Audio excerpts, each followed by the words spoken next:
SP గారు. అధ్యక్ష, ధన్యవాదాలు అధ్యక్ష. మనం బడ్జెట్లో సమావేశాలు జరిగినప్పుడు దీని మీద చర్చించుకునే అవకాశాలు ఇంకా మిగతా విషయాలు పడినప్పుడు అటు కానీ ఇటు కానీ వాటికి ప్రాధాన్యత ఇస్తూ ఈ విషయాన్ని ఇవాళ రియల్ ప్రొఫెషన్లో మనం మాట్లాడడం జరుగుతుంది. దయచేసి ప్రభుత్వాన్ని ఒక ఆలోచన చేసుకోవాలి. బడ్జెట్ పెట్టే ముందు మా సభ్యులు అడిగింది ఒకటే, మీరు ఏదైతే బడ్జెట్ కేటాయింపులు చేశారో ఆ కేటాయింపుల్లో మీరు చెప్తున్న లెక్కలు, మీరు చెప్తున్న మాటలు ఎక్కడా కనిపించట్లేదు. మాకు వచ్చి మీరు చెప్తారంటే నోటి మాట చెప్తే అది లెక్కల్లో కాదు, ఏదైతే మీరు బడ్జెట్ ఇస్తారో మాకు ఆ పుస్తకంలో అది కనిపించాలి అని చెప్పని సూటుగా మా సభ్యుడు అడిగారు అధ్యక్ష. మేము కూడా అది అడుగుతున్నాం, నేను కూడా అది అడుగుతున్నాను ఈ సభ నుంచి. దయచేసి అంకిల్ గాడి కాకుండా వాస్తవత్వం ఏదైతే మీరు 3,32,205 కోట్ల రూపాయల బడ్జెట్ మీరు ప్రవేశపెట్టారో దాంట్లో డెఫిసిట్గా మీరు 75,000 కోట్లు వచ్చి ఫిజికల్ డెఫిసిట్, అలాగే 22,000 కోట్లు రెవెన్యూ డెఫిసిట్ని మీరు చూపెట్టారు. ఇది వాస్తవం. దాన్ని ఏ రకంగా మీరు రికవర్ చేసుకుంటారని అడిగితే దానికి వచ్చి మీరు వచ్చి బుల్డోజ్ చేయడం ప్రయత్నం చేస్తారు. ఇది ఇవాళ బుల్డోజ్ చేయొచ్చు, రేపు బుల్డోజ్ చేయడం అవ్వదు. ఎందుకంటే వచ్చే సంవత్సరం మళ్ళీ ఇదే సమావేశంలో మీరు అప్పుడు పాత లెక్కలు చూపెట్టి చెప్పాలి. అప్పుడు చెప్పినప్పుడు వాస్తవాలు తెలుస్తాయి. దయచేసి నేను మీ ద్వారా ప్రభుత్వాన్ని అడుగుతుంది ఏంటంటే వాస్తవ విషయాలు చెప్పండి. ఎందుకంటే ఇందాకే చెప్పారు ఏదో పంజాబ్ నేషనల్ బ్యాంక్ అని, government of India, bank of Baroda చెప్పారు. ఓకే బ్యాంక్ ఆఫ్ బరోడా చెప్పారు. నేను చెప్తాను కేంద్ర ప్రభుత్వం తాలూకా నివేదిక ప్రకారం ఇవాళ ఆంధ్ర రాష్ట్రం 22వ స్థానంలో ఉంది. దేంట్లో? రెవెన్యూస్లో, జిఎస్టీ కానీ వసూలులో కానీ ఓన్ రెవెన్యూస్లో 22వ స్థానంలో ఆంధ్రప్రదేశ్ ఉంది. ఇది వాస్తవంగా చెప్పండి. ఇది నేను చెప్పింది మొత్తం చెప్పండి. ఇదే కాదు, కాగ్ రిపోర్టు నేను చెప్తుంది కాగ్ రిపోర్టు 9 నెలల కాలంలో 22వ స్థానం ఉన్నది కాగ్ రిపోర్టు. ఇదే పేపర్లో చూపెట్టి కేంద్ర ప్రభుత్వం కాదు, కేంద్ర ప్రభుత్వం ఇది నేను చెప్తుంటే మేము ఇంకోటి అధ్యక్ష, దయచేసి మీరు అడిగితే మీరు ప్రతి ప్రశ్నగా ఆన్సర్ చెప్పాలి. నేను చెప్పొచ్చాను అడుగుతాను. మీరు ఇందాక అన్నారు, మీరు అది ఇచ్చేలా చేసుకోండి, మీరు మాట్లాడుకోండి, అభ్యంతరం లేదు, నేను కూర్చుంటాను. పంపండి, అది ఎక్కడ ప్రింట్ అయిందో చూద్దాం ఒకసారి అనేటువంటి తప్ప వేరే ఉద్దేశం కాదు. దయచేసి సార్, నేను చెప్పాను మీకు సాయంత్రం 7 గంటల వరకు కూడా దీని మీద రిప్లై చెప్పడానికి మేము సిద్ధంగా ఉన్నాము. ఎంతసేపు వాకౌట్ చేసే ఆలోచన మాత్రం మీరు పెట్టుకోవద్దండి. దయచేసి మీరు ఎంతసేపు మాట్లాడతారో ఏం అడుగుతారో అడగండి. మీరేదో రెవెన్యూ తగ్గిపోయింది అని అన్నారు. 2 ఎగ్జాంపుల్, గతంలో కన్నా రెవెన్యూ 24% ఎక్సైజ్లో పెరిగింది, 33% మైనింగ్లో పెరిగింది. ఎందుకు పెరిగింది? రాత్రికి రాత్రి ఏమన్నా మైనింగ్ పెరిగిందా, లేకపోతే తాగే వాళ్ళు పెరిగారా? ఆ డబ్బులు పక్కకు పోయేది మానేసి ఖజానాలోకి రావడం మొదలైంది. ఎక్కడ తగ్గింది? అందుకే ఆ పేపర్ ఏదో చైర్మన్ గారి ద్వారా మాకు పంపించండి. హలో అధ్యక్ష, ఫైనాన్స్ మినిస్టర్ గారు సమయం పాటించట్లేదు, ఊరికి ఆవేశం పోతాను. నేను చెప్పింది కాగ్ రిపోర్ట్. దయచేసి ఓపిక ఉండాలి. నేను వినడానికి మీ సభ్యులు మాట్లాడి ఓపిక ఉంది కదా, ఓపిక ఉండాలి. ఇది ప్రతిపక్షానికి పాలకపక్షానికి ఫైటింగ్ కాదు. ఇది రాష్ట్ర ప్రయోజనాల గురించి ఇంతమంది రాష్ట్రంలో 5 కోట్ల మంది ప్రజలు సమీక్షిస్తున్నారు, చూస్తున్నారు. వాస్తవం మీరు చెప్పింది మేము చెప్పింది అమాయకుల ప్రజలు నిజమేది టీవీల ద్వారా చూస్తున్నారు. దయచేసి ఆలోచించేయండి. ఇవాళ ఇది నేను చెప్పింది కాగ్ రిపోర్ట్ కాదు, నేను మీకు అబద్ధం చెప్తాను, మీరు ఓకే, అప్పుడు ప్రధానమంత్రి హర్షిస్తారు, ఇగో అబద్ధం చెప్పారని. ఓకే, అది కాదు.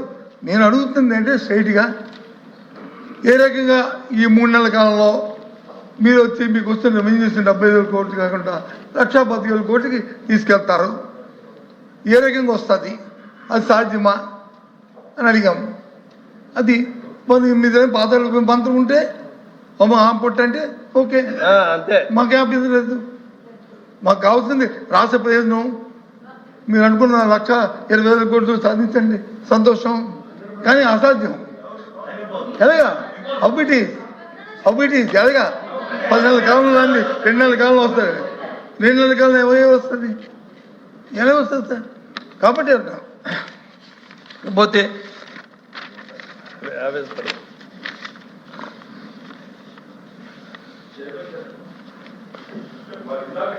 మంచిది కాపీ ఇస్తాను సార్. అరే చూసి దానికి రిప్లై చెప్పాలి కదా. మీరు ఏ కాగ్ రిపోర్టో ఒకసారి పంపించండి సార్. మీరు పేపర్ చూపించిన తర్వాత ఇక్కడికి పంపడానికి ఎందుకు సార్ ఇంత సమయం మీకు? If it is a CAG report, లేదు పలానా ఇయర్ కాగ్ రిపోర్ట్ లో పలానా పేజీ అని చెప్పండి, నేను చూసుకుంటాను.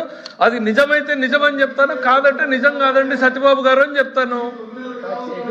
సార్ ఇదేంటి సార్ ఇది? సార్ ఇది మిస్లీడింగ్ ది హౌస్ సార్. ఇది sir this is the misleading the house sir. Sir ఇది misleading the house sir. Chairman గారు, this is misleading the house. Copy ఇవ్వండి సార్, కాపీ నాకు ఇవ్వండి సార్. మాకు చెప్పాక ముందుకు వెళ్ళమనండి సార్. సార్ చైర్మన్ గారు, ఒకటి ఇది లైవ్ ఉంది, ప్రజలకి ఇప్పుడు చూసిన వ్యక్తి మళ్ళా గంట తర్వాత నేను రిప్లై చేసేటప్పుడు చూస్తాడో లేదో తెలియదు సార్. వీళ్ళు ఇంత స్వీపింగ్ రిమార్క్స్ చేసినప్పుడు I own a responsibility to the people.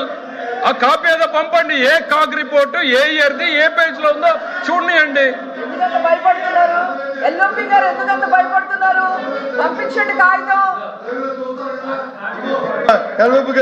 నేను అడిగేది ఒకటే సార్, కాగ్ రిపోర్ట్ ఉందా లేదా సార్? మీ చేతిలో ఉందా లేదా?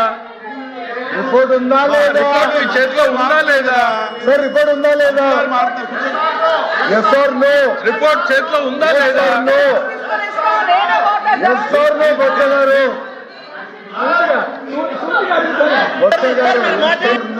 సార్ చైర్మన్ గారు, నా రిక్వెస్ట్ సార్, నా రిక్వెస్ట్ ఒకటి.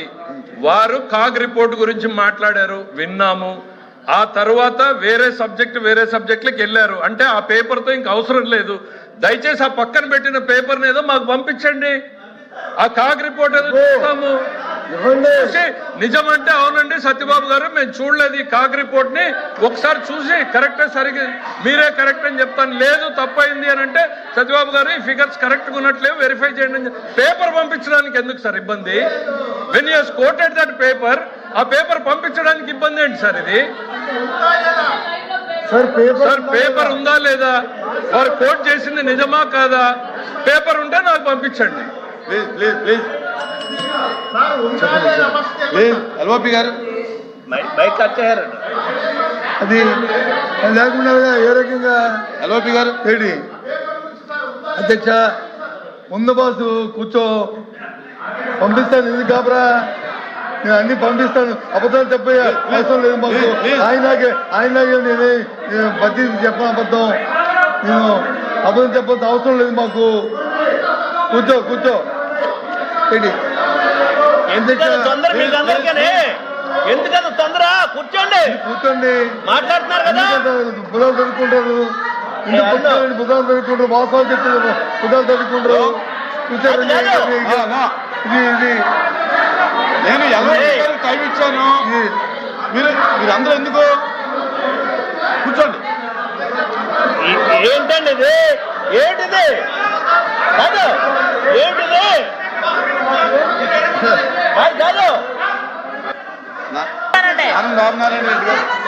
అధ్యక్ష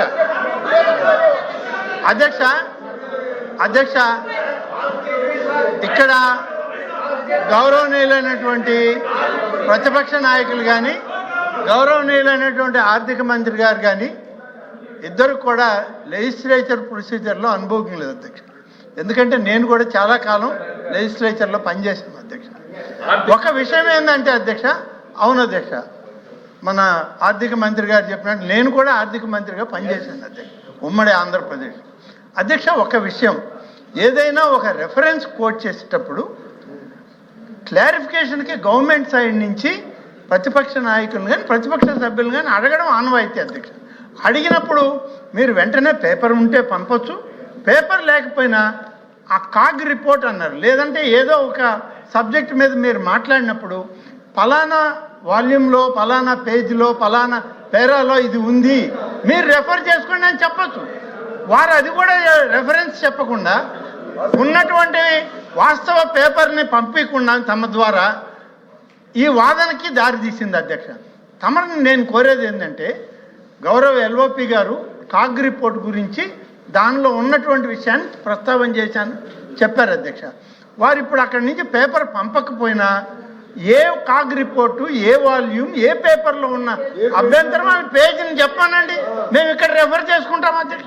తప్పేం లేదు దాంట్లో. వారు చెప్పిందే మీ ద్వారా మైక్లో చెప్పండి, ఆ రెఫరెన్స్ మేము ఇక్కడ వెరిఫై చేసుకుంటాం. దీంట్లో ఏం తప్పేం లేదు అధ్యక్ష. ఇది సభ గౌరవప్రదంగా జరిగేటప్పుడు ఎల్ఓపి గారు ఇచ్చినటువంటి రెఫరెన్స్ వల్ల ప్రయోజనం ఉంటుంది అధ్యక్ష. ఎల్ఓపి గారు ప్లీజ్ కూర్చోండి.